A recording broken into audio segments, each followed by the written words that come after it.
I admire John the Beloved and Abraham Lincoln. These were quietly determined and reliable men, full of love and compassion, unwilling to leave anyone behind.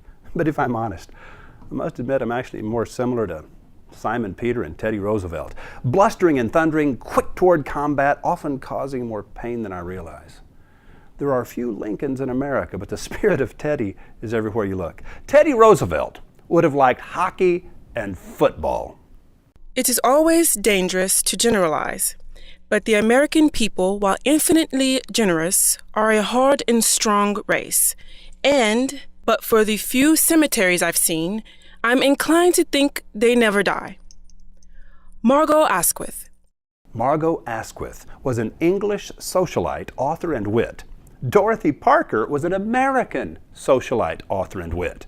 In 1927, Dorothy reviewed the autobiography of Margot Asquith for the October 22nd edition of the New Yorker magazine. The affair between Margot Asquith and Margot Asquith will live as one of the prettiest love stories of all literature. And that, ladies and gentlemen, is what is known in wrestling as a takedown. In soccer and hockey, a body check. In football, spearing. In the hood, a bitch slap. Americans are generally better at it than Europeans. This is an observation that has been repeated many times. I am an American, Chicago-born. Chicago, that somber city. And go at things as I taught myself, freestyle. And I will make a record in my own way. First to knock, first admitted. Sometimes an innocent knock, sometimes a not so innocent. Saul Bellow, opening line, The Adventures of Augie March. I was born in Texas and raised with rough boys in Oklahoma, so I understand what Saul Bellow meant when he said, I am an American. Humorist Will Rogers also knew what Bellow meant. He wrote a letter from Europe to President Calvin Coolidge in 1926. We, unfortunately, don't make a good impression collectively. There ought to be a law prohibiting over 3 Americans going anywhere abroad together. Comedian Fred Allen likewise looked into our cultural mirror with amusement and chagrin.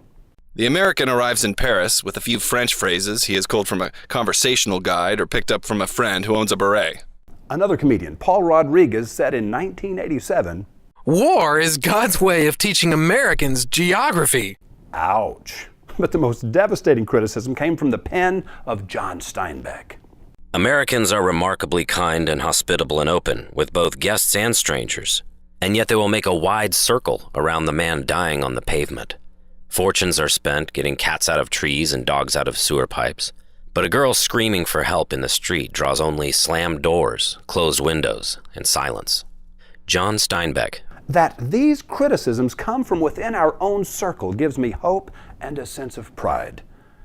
I am not advocating negativity. Continual self-criticism is a slow, unwinding spiral into darkness as our self-confidence unravels to nothing. This is dangerously self-destructive, but even more dangerous is to deny that we make mistakes. The vital passage in my book, Pendulum, is a quote from David Farland. Men who believe themselves to be good, who do not search their own souls, often commit the worst atrocities. A man who sees himself as evil will restrain himself. It is only when we do evil in the belief that we do good that we pursue it wholeheartedly.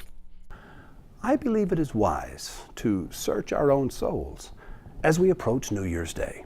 It is essential to our well-being that we remember all the good things that happened in 2013, celebrate these happy moments, and be grateful, and then contemplate what you might do differently in 2014, because not everything happened last year as you had hoped or planned, am I right?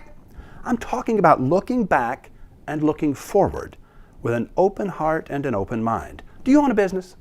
Might you benefit from the outside perspective of someone who's been studying American small businesses for more than 30 years?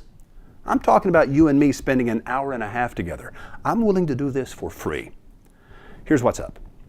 Some of my Wizard of Ads partners have asked that I videotape a few uncovery sessions so they can better understand some of the techniques I use to uncover the opportunities that often hide in a business owner's blind spot.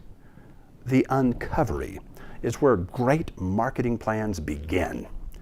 It is an assessment, a taking of inventory, a calculation of possibilities and probabilities that ends with a clear understanding of how you, the business owner, might better play the cards you've been dealt.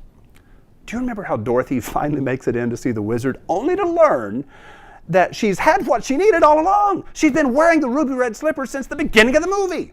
The only thing Dorothy needed was someone who would recognize the power of those slippers and say, "Click your heels together." That is what happens in an uncovery. I do a number of them every year, and I've always charged $7,500 for an 8-hour day. My partners and my staff are telling me that I must raise this to $12,500 or $10,000 at the very least, but that's not what's on my mind right now. I'm looking for exactly 4 business owners who would be willing to let me perform an accelerated uncovery for free. Each of these 4 will be given an hour and a half in my private conference room in February. These sessions will be videotaped for study and evaluation by the Wizard of Ad's partners. They will not be made public. If this opportunity appeals to you, go to MondayMorningMemo.com, look for the Monday Morning Memo in the archives for December 23rd, 2013.